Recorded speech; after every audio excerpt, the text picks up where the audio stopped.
Hello student, today we are going to start English question paper. मतलब हम English का sample paper समझने जा रहे हैं। ठीक है, उसमें हम क्वेश्चंस और आंसर सब कुछ आपको सिखाएंगे। देखिए, इसमें फर्स्ट है read the passage given below. यानी सबसे पहले जब भी आपको किसी भी पैसेज का क्वेश्चन आता है तो आपको सबसे पहले पैसेज को रीड करना होता है अच्छे से, और रीड करने के बाद फिर आपको क्वेश्चंस को रीड करके आंसर्स देने होते हैं। तो देखिए, जैसे हमारा फर्स्ट पैसेज है, if you are like most kids you may love snow. यानी आप बच्चों जैसे हैं तो आपको जो है स्नो पसंद कर सकते हैं। Not only can it get you out of school but it also fun play with. यानी आपको स्कूल के बाहर रहना ही अच्छा नहीं लगेगा, बल्कि आपको बाहर फन करना है, यानी खेलना भी अच्छा लगेगा। Who doesn't love to slide and build snowman. कौन ही ऐसा होगा जिसे कि स्नोमैन को बनाना पसंद नहीं होगा। Snow can be dangerous too. और स्नो कैसी हो सकती है? डेंजरस भी हो सकती है। You may have heard your parents talk about how difficult it can be drive snow. यानी कि आपने अपने पेरेंट्स से कई बार सुना भी होगा कि ड्राइव करना कितना मुश्किल होता है जब भी स्नो होती है। Car accident are not the only dangers created by snow. यानी जितने भी कार एक्सीडेंट्स होते हैं वो किस वजह से होते हैं? स्नो की वजह से होते हैं। If you are ever skiing in the mountain, यानी आप कभी भी स्कीइंग करते हैं माउंटेन पे तो भी आपको बहुत ज़्यादा अवेयर रहना पड़ता है। You will want to be aware about avalanches. यानी एवलांचेस से भी आपको अवेयर रहना है। And avalanches is a sudden flow of snow down a slope. ये क्या होता है? एवलांचेस का मतलब होता है एकदम से जो स्नो आ जाती है, सडन फ्लो हो जाता है स्नो का। माउंटेन से एकदम से अचानक से स्नो आ गई तो आपको इशू हो सकता है। मतलब it can be danger for you. The amount of snow in avalanches will vary based on many things. अलग अलग चीज़ों पे ये अमाउंट बेस्ड करता है। It can be huge pile that it can bury the bottom of slope in dozen feets of snow. यानी बहुत ज़्यादा ह्यूज भी हो सकता है उस स्नो का अमाउंट, जो कि डैमेज कर सकता है, बहुत सारी चीज़ों को ख़त्म कर सकता है। नेक्स्ट देखिए, avalanches can be cause by many things. ये बहुत सारी चीज़ों की वजह से होते हैं। ये कुछ नेचुरल कॉजेज़ की वजह से भी हो जाते हैं, जैसे कि स्नो बहुत ज़्यादा गिर जाती है पहाड़ों से, जिसे हम लैंडस्लाइड भी कहते हैं कुछ लोग। लेकिन अगर स्नो गिरती है तो उसे एवलांचेस कहते हैं। तो फॉर एग्जांपल न्यू स्नो और रेन की वजह से हो सकता है ऐसा।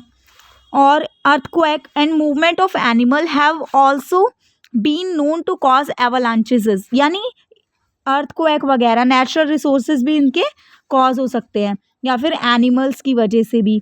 आर्टिफिशियल ट्रिगर्स भी हो सकते हैं इनके कॉज, जैसे कि snowmobiles, gunshots and explosive have all been known to causes. ये सारे के सारे एवलांचेस के कॉजेज हैं। अब देखिए, avalanches usually occur during the winter. ये जनरली विंटर और स्प्रिंग के द्वारा, मतलब जब भी विंटर होती है और स्प्रिंग होती है उस मौसम में ज़्यादा होते हैं। वैन स्नोफॉल इज ग्रेटेस्ट, जब स्नोफॉल बहुत ज़्यादा होती है। As they are dangerous to any living beings in their path, avalanches have destroy forest, roads, railroads and even entire towns. यानी इन सब को भी ये डैमेज कर सकते हैं, फॉरेस्ट को, रोड्स को, रेल्स को, इन सब को। Warning signs exist that allow expert to predict. Warning sign दिए जाते हैं एक्सपर्ट्स द्वारा।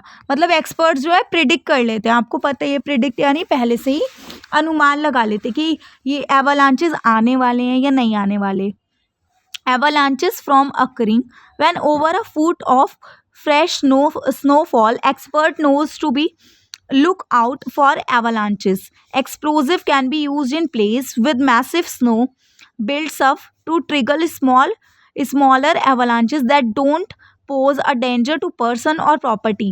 अब देखिए क्या हो सकते हैं, एक्सप्लोजिव्स वगैरह भी यूज़ किए जाते हैं जगह जगह, अलग अलग प्लेसेस पे, जिससे क्या होता है, जो स्मॉल एवलांचेस हैं उन्हें रोका जा सकता है और वो ज़्यादा प्रॉपर्टी को डैमेज वगैरह नहीं करते। When deadly avalanches to occur, the moving snow can quickly reach over 80 miles per hours. यानी डेडली एवलांचेस जब भी होते हैं, बहुत बुरे एवलांचेस होते हैं, तो जो स्नो मूव करती है वो 80 माइल्स पर आवर्स की स्पीड से चलती है, मतलब इतनी दूर तक पहुंच जाती है। Skies caught in such avalanches can be buried under dozen of feet of snow।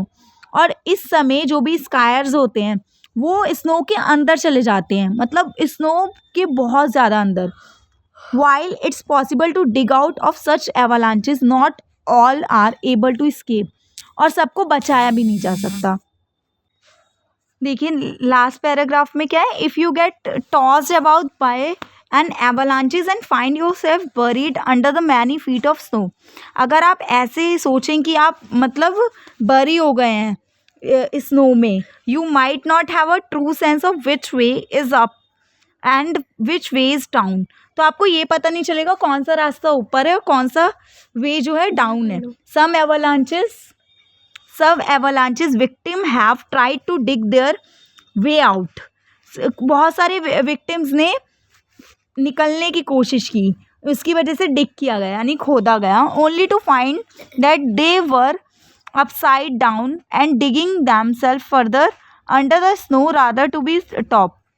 वो हमेशा स्नो के अंदर मिलते हैं ना कि ऊपर. Expert suggest that people caught in avalanches try to swim to the top of moving snow to stay close to the surface. वो हमेशा ट्राई करते हैं ऊपर आने के लिए जो लोग फंस जाते हैं. Once the avalanches stop do your best to dig around you to create a space for air you can breathe easier. अगर हम उसके नीचे नीचे खोदते जाएंगे तो आप इजीली ब्रीथ मतलब सांस ले सकते हैं. Then do your best to figure out which way's up and dig in the direction to reach the surface and signal rescuers. तो फिर शायद आपको ऐसा कोई सिग्नल मिल सकता है जिससे आप सरफेस पे आ सकते हैं. तो अब देखिए अगर हमने पहले पैसेज को पढ़ के उसका मीनिंग समझना है अच्छे से, तो आपको पता है इसमें मोस्टली पूरा पैराग्राफ आपको स्नो के बारे में बताया गया है कि स्नो अगर मान लीजिए स्नो डाउन आ जाती है या कोई भी प्रॉब्लम होती है एवलांचेस, वो जो स्नो डाउन गिरती है उसके बारे में बताया गया है. तो देखिए अब हम क्वेश्चन पढ़ेंगे तो हमें कुछ समझ भी आएगा. तो देखिए avalanches cause by, first question है एवलांचेस कॉज बाय और इसके 4 ऑप्शन है. फर्स्ट इज न्यू, स्नो और रेन की वजह से होते हैं, हैवी विंड्स की वजह से होते हैं, हाई एल्टीट्यूड या ग्लोबल वार्मिंग. तो आपको पता ही है, आपने क्या पढ़ा है, न्यू स्नो की वजह से होते हैं ये. तो इसका आंसर आ गया फर्स्ट. अब देखिए comment on warning sign exist which allow expert to predict avalanches in 2 sentence. आपको वार्निंग साइंस बताने हैं जो एक्सपर्ट्स बताते हैं जिससे हम प्रिडिक्ट कर सकते हैं एवलांचेस को. तो देखिए when more than a foot of snow falls avalanches can be predicted. It allows them to be look out and take preventive measure. यानी जब भी आप फुट ऑफ स्नोफॉल्स होने लगते हैं, ज़्यादा स्नोफॉल्स होते हैं, तो आपको कुछ आप प्रिडिक्ट कर सकते हैं कि हो सकता है कि एवलांचेस आ जाए. तो आप प्रिवेंटिव एक्शन ले सकते हैं, यानी आप ऐसे एक्शन ले सकते हैं जिससे आप बच सकें, मतलब उससे दूर हो सकें. अब देखिए थर्ड क्वेश्चन है mention 2 reasons which destroy the natural scenery. Natural scenery को क्या डिस्ट्रॉय करते हैं? तो देखिए अर्थक्वेक हो गए, एवलांचेस हो गए, एक्सप्लोजन्स हो गए, स्नो मोबाइल्स, ये सारे मतलब कॉजेज हैं किसके, एवलांचेस के. इसी की वजह से होते हैं एवलांचेस जो कि हमने पढ़े भी थे ऊपर. एक तो होता है मैन मेड कॉज होता है आर्टिफिशियल, जो ह्यूमन की वजह से होता है, एक नेचुरल कॉज. अब देखिए इसमें बताना है opposite meaning of trigger. Trigger का अपोजिट बताना है यानी उल्टा क्या होता है. तो ट्रिगर होता है किसी चीज़ को बहुत ज़्यादा भड़काना, मतलब बहुत ज़्यादा बढ़ाना भड़काना, ये होता है ट्रिगर करना. तो इसका आंसर क्या आएगा, प्रिवेंट, यानी किसी चीज़ को रोकना. अब नेक्स्ट देखिए the writer will agree with the given statement based on last paragraph. तो राइटर क्या मतलब कौन सी स्टेटमेंट से एग्री है. तो देखिए इसका आंसर ए है जिसमें people caught in avalanches can try to swim to the top. मैंने आपको बताया था ना, पीपल जो है फंस जाते हैं तो ऊपर आने की कोशिश करते हैं. अब नेक्स्ट भी आपको सेलेक्ट करना है कॉरस्पॉन्ड टू द रिलेशन, जो रिलेशन बताए. You may not have an idea of which way is up and which way is down, जो कि आपने पढ़ा था. तो इसका क्या मतलब है, तो आपने ये पढ़ा था तो इसका मतलब हो गया हमारा, देखिए इसमें आपको बताया गया है कि इसमें से आपको चूज़ करना है ऑप्शन. तो इसका ऑप्शन क्या हो जाएगा हमारा, गैदर या डिस्पर्स. देखिए the crowd will gather at gate number 1 and disperse from gate number 2. तो मतलब ये इससे एक तरीके से इससे ही रिलेशन हो रहा है, जैसे अप आना डाउन आना, ऐसी गैदर एक जगह से बाहर जाना और एक जगह से निकलना, तो इसी को वो शो कर रहा है रिलेशन। तो first answer will be right answer. The major causes do not trigger avalanches. तो कौन से ऐसे कॉजेज होते हैं जो एवलांचेस को ट्रिगर नहीं करते? तो हमारे देखिए कॉजेज हमने बहुत देखा था, अर्थक्वेक भी है, स्नोफॉल भी है, हैवी रेन भी है, हमारा प्लास्टिक वेस्ट जिसमें हमने नहीं पढ़ा, तो इसका आंसर यही होगा। आई होप ये वाले सारे क्वेश्चंस आपको अच्छे से क्लियर हो गए होंगे। देखिए और हमारे 3 क्वेश्चंस और बचे। Explosive can be used in place. तो एक्सप्लोजिव जो यूज किए जाते हैं, इसे कंप्लीट करना है सेंटेंस को, तो देखिए इसके आगे क्या होगा? In place where massive snow builds up. जहाँ पे बहुत ज़्यादा स्नो बिल्डअप होती है तो वहाँ पे एक्सप्लोजिव जो है वो यूज़ किए जाते हैं, explosives. The word deadly in the paragraph 3 near means, यानी डेडली का क्या मतलब है? तो इसका मतलब है likely to cause death. Select the most suitable title for above passage. तो इसका जो पैसेज का टाइटल हम देखेंगे तो हमने ज़्यादातर इसमें एवलांचेस के बारे में पढ़ा, तो इसका सुटेबल टाइटल यही होगा, एवलांचेस। आई होप आपको ये वाला अच्छे से पैसेज समझ आ गया होगा, मीनिंग क्लियर हो गया होगा। अब देखिए नेक्स्ट पैसेज है हमारा, increasing traffic congestion every year is causing increasing air pollution. देखिए ट्रैफिक जो इंक्रीज हो रहा है उसकी वजह से एयर पॉल्यूशन हो रहा है, wasting time, productivity and diverse respiratory system. यानी हमारा जो सांस लेने का सिस्टम है वो भी खराब हो रहा है, टाइम वेस्ट हो रहा है। मोर ओवर इसके अलावा क्या हो रहा है? The cost of solving and reducing traffic congestion is enormous. बहुत ज़्यादा लगती है कॉस्ट अगर हम रिड्यूस करना चाहते हैं ट्रैफिक को। However, neglecting the traffic jam problem would increase the social problems among citizen। और जो है निगलेक्ट करना इसकी वजह से इंक्रीज हो जाती है सोशल प्रॉब्लम, क्योंकि हम इस पर ध्यान नहीं देते। The number of vehicles has increase considerably in the city past 5 years से नंबर्स ऑफ व्हीकल्स इंक्रीज हो गए हैं। Due to the increase the city roads witness frequent traffic congestion, जिसकी वजह से बहुत ज़्यादा ट्रैफिक होता है। क्यों? क्योंकि बहुत ज़्यादा रोड्स भी बन रहे हैं हमारे। But above all vehicles emitted pollutant are affecting the environment adversely। और जिसमें से व्हीकल्स में से जो भी पॉल्यूटेंट निकलते हैं वो हमारे एनवायरनमेंट को भी इफेक्ट करते हैं। The capital vehicular pollution saw an addition of more than 5 lakhs vehicles last year, registering and increasing over 4% according to the Delhi Economic Survey 2021 and 2020। यानी बहुत ज़्यादा जो व्हीकल्स हैं लास्ट ईयर से बहुत ज़्यादा बढ़ भी गए हैं, जैसे मोर देन 5 lakhs व्हीकल हो गए हैं। तो ये किसने बताया? दिल्ली इकोनॉमिक सर्वे में ने। In spite of largest road network through metro and bus service in major city, the transport system is not being able to keep pace with growing demand. क्या हो रहा है? बहुत ज़्यादा रोड नेटवर्क बढ़ रहा है, जैसे कि हमने पहले भी पढ़ा, तो उसकी वजह से जो बस सिस्टम्स वगैरह हैं, सर्विसेज वगैरह, वो सफिशिएंट नहीं है जो डिमांड को पूरी कर सकें। More and more people use their private vehicles leading to increase congestion on road. और ज़्यादा से ज़्यादा लोग इसलिए अपने प्राइवेट व्हीकल्स को यूज़ कर रहे हैं, जिस वजह से बहुत ज़्यादा व्हीकल्स बढ़ रहे हैं। Citizen of Delhi NCR have time and again ponder over possibility of how to reduce traffic congestion in city, especially during the peak hours। और peak hours जो हमारे होते हैं उसमें बहुत ज़्यादा बढ़ जाता है। People should use public transport। The government must increase the facility of public transport। People should avoid the unnecessary collection of vehicle and should use carpool and vehicle sharing। यानी क्या करना चाहिए? गवर्नमेंट को ज़्यादा से ज़्यादा पब्लिक व्हीकल्स बनाने चाहिए, जिससे लोग जो है अपने व्हीकल्स का कम से कम यूज़ करें, और जो भी हमारे पास व्हीकल्स है वो भी सफिशिएंट यूज़ करें। नहीं बहुत सारे, जैसे एक बंदे के पास है उसने कार भी ले ली और बाइक भी ले ली, तो इतने सारे यूज़ नहीं करने चाहिए। तो हमने यही पढ़ा है। और प्रॉपर इम्प्लीमेंटेशन होना चाहिए, करेक्टिव मेजर्स लेने चाहिए जिससे हम ट्रैफिक को मैनेज कर सकें। आई होप ये वाला पैसेज भी अच्छे से क्लियर आपको हो गया होगा। तो देखिए अब ना क्वेश्चंस पढ़ेंगे हम। In for one reason for the following based on information paragraph 1 reducing traffic congestion to not easy. एक रीज़न बताना है कि ट्रैफिक को कंट्रोल करना ईजी नहीं है। क्यों? The cost of solving and reducing traffic congestion in enormous. यानी कॉस्ट बहुत ज़्यादा होती है ट्रैफिक को कंट्रोल करने की, रिड्यूस करने की, तो इस वजह से ये ईजी नहीं है।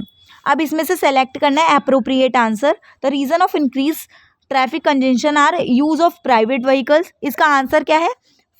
इसका आंसर है फर्स्ट एंड सेकंड। तो देखिए प्राइवेट व्हीकल्स का बहुत ज़्यादा यूज़ कर रहे हैं इस वजह से, और increase in demands of cars की डिमांड बहुत ज़्यादा हो रही है। नेक्स्ट देखिए ऑर्गेनाइज और कैओटिक। ऐसे मतलब ये इसके अकॉर्डिंग आपको बताना है कि किस तरीके से ये भी मैनेज होगा। तो देखिए ऑर्गेनाइज एंड कैओटिक है, यानी ऑर्गेनाइज करना किसी को सही से ऑर्गेनाइज करना, मिल के रहना, और कैओटिक यानी लड़ाई झगड़ा करना। तो लोएस्ट में क्या होगा आपको पता ही है, अगर लोएस्ट है तो इसका आंसर क्या होगा? पीक, यानी लोएस्ट सबसे कम और पीक यानी सबसे ज़्यादा। अब देखिए the vehicles emit pollutant which effect dash badly. तो क्या करते हैं वो? एनवायरमेंट को बैडली इफेक्ट करते हैं। तो आंसर क्या आएगा? Environment. Complete the following sentence. Use of public transport will reduce. अगर पब्लिक ट्रांसपोर्ट का यूज़ करेंगे तो हम क्या होंगे? ट्रैफिक कंजेंशन रिड्यूस हो जाएगी। अब देखिए नेक्स्ट है select the correct option which state the method of reducing traffic congestion. के लिए क्या क्या मेथड करने चाहिए? तो फर्स्ट है स्टार्ट कारपूलिंग करनी चाहिए, और हमें क्या करना चाहिए? इसका देखिए इसका आंसर हमारा ये फर्स्ट स्टार्ट कारपूलिंग, और नेक्स्ट है increase in public modes of transport, यानी पब्लिक मोड्स ऑफ ट्रांसपोर्ट है उन्हें ज़्यादा से ज़्यादा इंक्रीज़ करना चाहिए। अब देखिए ये विजुअली चैलेंज कैंडिडेट्स के लिए, तो आई होप आप इसे भी पढ़ सकते हैं। अगर कोई भी डाउट हो then you can ask in comment. देखिए अब नेक्स्ट है सेक्शन बी, जिसमें ग्रामर एंड क्रिएटिव राइटिंग। तो इसमें आपको क्या करना है? Attempt any 10 of the following question, यानी आपको इनमें से 10 अटैम्प्ट करने हैं। तो एक एक क्वेश्चन को हम अच्छे से समझने की कोशिश करेंगे। इसका फर्स्ट क्वेश्चन है fill in the blanks by choosing the correct option to complete the online update, यानी आपको करेक्ट वर्ब का यूज़ करना है। फर्स्ट है the burglar dash the house when the owners were away. ठीक है, तो इसमें आपको करेक्ट वर्ब्स की फॉर्म यूज़ करनी है, फ्रेजर वर्ब। तो देखिए ब्रोक के साथ हमेशा क्या यूज़ होता है? ब्रोक के साथ हमेशा यूज़ होता है इनटू। तो हमारा आंसर क्या आएगा? Broke into. ठीक है, नेक्स्ट क्वेश्चन देखेंगे। Read the conversation between the shopkeeper and customer, यानी कस्टमर और शॉपकीपर के बीच में बातचीत हो रही है। तो आपको पहले इन कन्वर्सेशन को अच्छे से पढ़ना है। The shopkeeper, do you want to buy the bead necklace? क्या आपको बैड नेकलेस चाहिए? द कस्टमर कहता है I am looking for more colourful one. मुझे कैसा चाहिए? कलरफुल नेकलेस चाहिए। The shopkeeper ask the customer whether she would buy the bad necklace, to which the customer responded। तो कस्टमर ने क्या रिस्पॉन्ड किया था? तो आपको किस तरीके से लिखना है? आपको इस तरीके से लिखना है that she was looking for more colourful one, क्योंकि उसने क्या बोला था? कलरफुल चाहिए उसे ज़्यादा से ज़्यादा। तो यहाँ पे हम क्या लिख देंगे? जैसे हम कुछ भी लिख रहे हैं आई एम की जगह, क्योंकि हम उसकी साइड से लिख रहे हैं, तो क्या लिखेंगे? She was looking for more colourful one. Next देखिए select the correct option to fill in the blanks for given line from the weather report.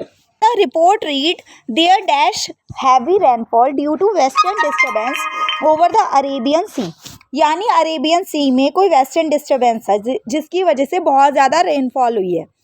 तो अगर रिपोर्ट कहती है तो हमेशा रिपोर्ट किसके बारे में बोलेगी? फ्यूचर के बारे में। तो ऐसा होगा, तो इसका आंसर क्या आएगा? Will be. ठीक है, तो D will be the correct answer of this question. Next देखेंगे। देखिए नेक्स्ट है select the option that identify the error supplies the correction for the following line from a news report, यानी इसमें से error वाला आपको ऑप्शन चूज करना है। तो किसमें एरर है? नेक्स्ट क्वेश्चन है the traffic situation in the city calls out immediate intervention by the traffic police. तो आपको बताना है इसमें से एरर और करेक्शन बताना है। तो आपको इसमें से चूज करना है कौन से वाला करेक्ट है। Error and supplies the correction for the following line from news report, यानी इसमें से हमें करेक्ट वाला ऑप्शन चूज करना है। तो इसमें से क्या आएगा? देखिए इसमें से आएगा the traffic situation in the city calls out. Calls out नहीं होगा, कॉल्स फॉर, यानी किस सिचुएशन किसके लिए हुई। तो जब भी के लिए आते हैं तो उसके लिए क्या यूज होता है? फॉर, ना कि आउट। तो इसीलिए इसका आंसर आएगा फॉर। यानी आउट वाला हमारा एरर है और फॉर वाला हमारा सही आंसर है। नेक्स्ट देखिए, complete the given narrative by filling in the blank with the correct option. तो इसमें भी आपको नरेशन बतानी है। तो the athletes performance in the international arena dash a change in the government attitude towards sports. तो इसमें क्या आएगी, हमारी जो एथलीट है उनकी परफॉर्मेंस जो है इंटरनेशनल एरेना में वो कैसी है। तो ब्रॉट अबाउट मतलब उसके द्वारा लाई गई है चेंज इन गवर्नमेंट एटीट्यूड। तो मतलब किसी भी चीज़ की वजह से दूसरी चीज़ हुई है, तो उसमें क्या आएगा, ब्रॉट अबाउट। नेक्स्ट देखिए, डियर सर, एक कंप्लेंट लेटर है। तो हमेशा आपको पता ही है I dash like to draw, तो I would like to draw होता है, तो हमेशा विल नहीं आएगा, विल की जगह क्या आएगा, वुड आएगा। नेक्स्ट देखिए, मदर ने बोला why do you want to go on a tour of historical monument of the city. आप क्यों जाना चाहते हैं। तो डॉटर ने बोला I am curious to learn about the past and our rich heritage, कि मैं जानना चाहती हूँ रिच हेरिटेज। तो वही मैंने आपको इससे पहले भी बताया था। तो डॉटर ने क्या बोला, उसके आगे क्या लाइन आएगी, she is curious to learn about, क्योंकि हम उसकी तरफ से बोल रहे हैं तो शी इज आएगा। आई होप इतना समझ आ गया होगा। तब सुनना क्यों। नेक्स्ट देखिए, आपको क्या करना है, इसमें एरर और करेक्शन लिखनी है सेंटेंस को पढ़ के। तो देखिए क्या है, the new machines are use to identify the difference among two types of grains. देखिए जब भी दो चीज़ों में कंपेयर करते हैं तो हम हमेशा बिटवीन लगाते हैं, तो यहाँ पे अमंग नहीं आएगा, बिटवीन आएगा। अगर दो से ज़्यादा चीज़ों के बारे में कंपेयर करते हैं तो हम उसमें अमंग लगाते हैं। तो यहाँ पे दो मशीन्स के बारे में कंपेयर कर रहे हैं ना, तो हम क्या लगाएंगे, इसमें बिटवीन लगाएंगे। तो अमंग गलत है और बिटवीन हमारा करेक्ट आंसर है। नेक्स्ट देखिए, Rakhi shared some information with Ramesh about her school camping trip. तो report Ramesh question, what challenge did you face on the track, कि कौन कौन से चैलेंज होंगे। तो रमेश और Rakhi what challenge she had faced on a track, क्योंकि आएगा, मैंने आपको बताया था ना, अगर रिपोर्टेड स्पीच होती है तो हम उसकी जगह लिख देते हैं शी हैड, मतलब उसका नाम हटा के लिख देंगे she had what challenge face by him. Rakhi shared some information with Ramesh about her school camping trip. Rakhi ने इंफॉर्मेशन शेयर की रमेश के साथ अपने स्कूल कैंपेन ट्रिप के बारे में। तो अगर ये उसे लिखना है रिपोर्टेड स्पीच में तो किस तरीके से लिखा जाएगा, Ramesh ask rakhi what challenge she has face on track, यानी कौन कौन से चैलेंज उसने फेस किए थे। तो यहाँ पे डिड यू नहीं आएगा, शी हैड आएगा। ठीक है, नेक्स्ट क्वेश्चन है, fill in the blanks by choosing the correct option. वही आपको करना है, स्लोगन है एक मिनिस्ट्री ऑफ एजुकेशन का, उसे आपको कंप्लीट करना है। तो क्या आएगा, is your child sitting at the room, तो क्या आएगा, you dash send your child to the school. तो क्या आएगा, आपको अपने बच्चे को स्कूल भेजना चाहिए, तो क्या आएगा, या तो शुड आएगा या मस्ट आएगा। वैसे बहुत ज़रूरी है स्कूल भेजना, तो क्या यूज़ करेंगे, मस्ट यूज़ करेंगे।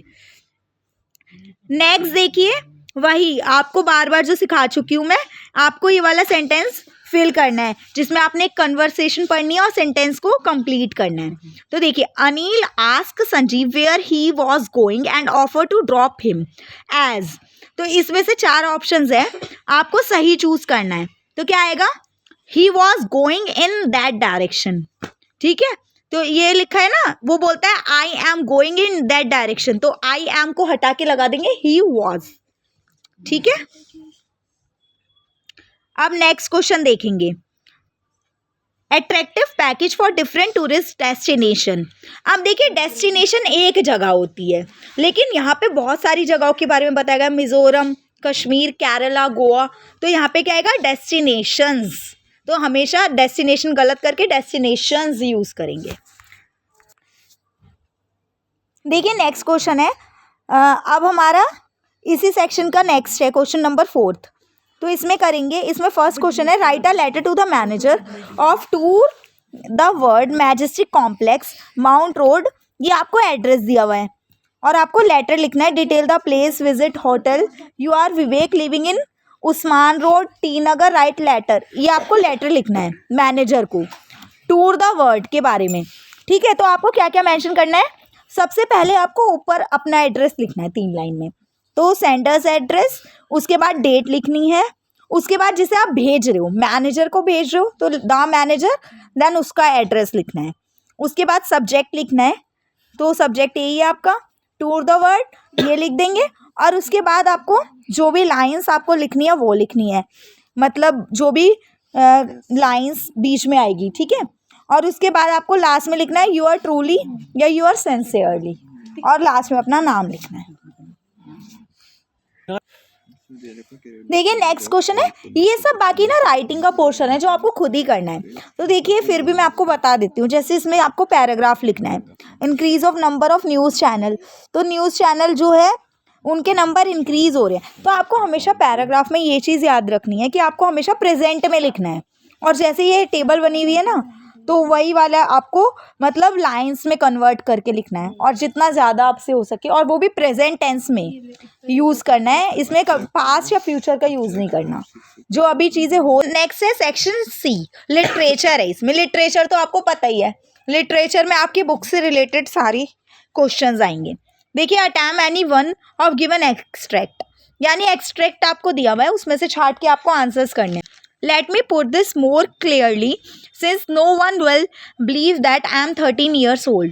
Girl is completely alone in this world, यानी 13 साल की लड़की है जो कि इस पूरी दुनिया में अकेली है। I am not, I have loving parents and 16 years old sister, तो वो नहीं है, उसके पास पेरेंट्स भी हैं और उसके 16 years old सिस्टर भी है। There are almost 30 peoples I can call friends, और 30 लोग हैं जो उसके फ्रेंड्स हैं। I have a family, loving aunts and good house, no on the earth surface I seem to have everything, कोई भी इस दुनिया में ऐसा नहीं है जिसके पास सब कुछ हो, except my one true friend, लेकिन मेरी एक ऐसी दोस्त है। All I think about when I with friends is having a good time. I can't bring myself to talk about anything but ordinary everyday things. तो मतलब इसने अपने बारे में बताया पोएट ने कि क्या क्या है मेरे पास, मेरी फ्रेंड के पास क्या क्या है। तो अब देखिए इसमें आपको इसी में से आंसर चूज करने हैं। On the surface it appears that any the 13 years old, तो इसका क्या आंसर आएगा? इसको ब्लैंक को कंप्लीट करना है। तो जो एनी है 13 years old गर्ल, उसके पास क्या सब कुछ है, तो क्या आएगा? Has everything. नेक्स्ट है how can we infer that she is the speaker felt alone in the world, हमें ये कैसे पता चला कि स्पीकर जो है अकेला फील करता है? तो कैसे, इसका आंसर कैसे आएगा? इसका आंसर आएगा she craves for a true friends, यानी वो एक ट्रू फ्रेंड चाहता है अपने जीवन में। Any and her friends talk about, और एनी और उसकी फ्रेंड्स किस बारे में बात करती हैं? कॉमन एवरीडे थिंग के बारे में, क्योंकि देखिए प्रॉब्लमेटिक पेरेंट्स हमने पढ़ा नहीं है पोयम में, फाइनेंशियल प्रॉब्लम भी नहीं पढ़ा, तो इसका आंसर क्या आएगा? Everyday thing. अब देखिए एनालॉजी हमें कंप्लीट करनी है, जैसे कि अलोन है और फ्रेंड्स हैं, तो नथिंग के साथ क्या कनेक्ट होगा? एवरीथिंग।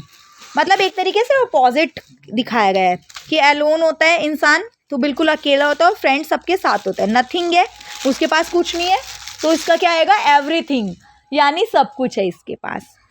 नेक्स्ट देखिए, select the option that correctly capture the uses of idiom bring my self. तो ब्रिंग माई सेल्फ ये वाली ईडियम को कौन सा सेंटेंस कंप्लीट करता है? तो इसका आएगा टू डू समथिंग अनविलिंगली, मतलब बिना मन के, बिना इच्छा के कोई चीज करनी। Mrs Hall almost fell down the stairs in hysterics, she was convinced that room was haunted by spirit and that stranger had somehow caused these to enter into her furniture, यानी मिसेस हॉल का जो chapter था उसमें से दिया गया है। तो क्या आएगा? मिसेस हॉल ट्रिपर बिकॉज, इसका आंसर आएगा बिकॉज क्या थे? वो स्टेट ऑफ पैनिक में थी, मतलब ट्रिपर्ड कैसे, बहुत ज़्यादा जो इंसान पैनिक हो जाता है वो ही होता है। नेक्स्ट देखिए, Mrs Hall suspected everything in the room was put under a spell of witchcraft by, तो वो क्या समझती थी कि ये सब किसकी पकड़ में है? तो ये सब स्पिरिट है, वहाँ पे कोई ना कोई स्पिरिट है, यानी आत्मा है वहाँ पे। तो नेक्स्ट है fill in the blanks with one word only, blank को फिल करना है।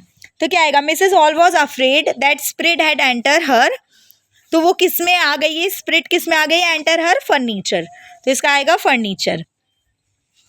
नेक्स्ट देखिए, according to extract the feeling of Mrs Hall can be best described as, तो उनकी फीलिंग कैसी थी, उनकी फीलिंग थी फर्स्ट एंड सिक्स, यानी स्टंट थी, हैरान थी वो, और एजिटेटेड, घबराहट थी उन्हें, और गुस्सा भी था उस भूत को लेके। नेक्स्ट देखिए, spirit in above lines means, spirit का क्या मतलब है यहाँ पे, घोस्ट, क्योंकि वो यहाँ पे स्प्रिट किसकी बात कर रही है, घोस्ट की बात कर रही हैं। अब देखिए नेक्स्ट क्वेश्चन है, फिर ये पोएम वाले एक्सट्रैक्ट्स हैं, ये भी पढ़ने आपको और आंसर देने हैं। दो the to distinguish beast of prey a novice might nonplus the crocodile you always may tell from the hyena thus hyenas comes with merry smiles. तो देखिए फर्स्ट क्वेश्चन है, crocodile can be identified by their, तो crocodile कैसे जाने जाते हैं, उनके tears से, तो इसका आंसर आएगा फर्स्ट। नेक्स्ट है, इस स्टेटमेंट ये बतानी है वाली सही है कि नहीं है, हेनाज आर फेमस फॉर वीपिंग, ये फेमस किसके लिए होते हैं, वीपिंग के लिए नहीं होते, मतलब रोने के लिए नहीं होते, तो इसका आंसर ये वाला रॉन्ग है। और यहाँ पे बताना है नोवाइस का क्या मतलब होता है, नोवाइस होता है बिगनर, जो नया नया कुछ स्टार्ट करता है उसे बोलते हैं नोवाइस। नेक्स्ट है, in this extract the poet has presented two different behaviour traits of animal, तो दो तरह के बिहेवियर बताता है, एक तो स्माइलिंग ऑफ हिना और क्राइंग ऑफ क्रोकोडाइल, तो दो चीज़ें बताता है, दो बिहेवियर, एक तो स्माइल करना और एक क्राई करना, यानी हंसना और रोना। नेक्स्ट देखिए, the poet uses novice might nonplus instead of novice might get confuse, तो इसका क्या इम्पैक्ट पड़ता है, यानी इसका क्या प्रभाव पड़ता है, तो इसका थर्ड आंसर आएगा, it rhymes and adds humour, मतलब ह्यूमर को ऐड कर रहा है ये इस चीज़ में, यानी कि हंसी मजाक को। नेक्स्ट देखिए, ये भी पोएम का एक्सट्रैक्ट है, देखिए, he is talk in his vivid stripes the few steps of his cage on pads of velvet quiet in his quiet rage, he should be lurking in shadow sliding through long grass near the water hole where plump deer pass, तो ये poem आपने पढ़ी रखी होगी, तो इसके बारे में आप देखिए क्या लिखना है, the vivid stripes refers to, उसके स्ट्राइप्स का क्या मतलब है, स्ट्राइप्स ऑफ टाइगर, टाइगर की बात की गई थी क्योंकि इस पोएम में। और लाउड का अपोजिट क्या होता है, लाउड यानी चिल्लाना, शोर मचाना, और क्वाइट का इसका आंसर क्या आएगा, क्वाइट यानी शांत रहना। नेक्स्ट है, पैड्स ऑफ वेलवेट, ये फ्रेज का यूज़ किया गया, इसका क्या मतलब है, पैड्स ऑफ वेलवेट का मतलब होता है पॉज, ठीक है। नेक्स्ट है, ट्रू या फॉल्स बतानी है वाली statement, the confinement of cramped space of the cage has restricted the tiger's steps, तो ये हमने पढ़ा ही है, इस पोएम में ये था, ये सही है बिल्कुल।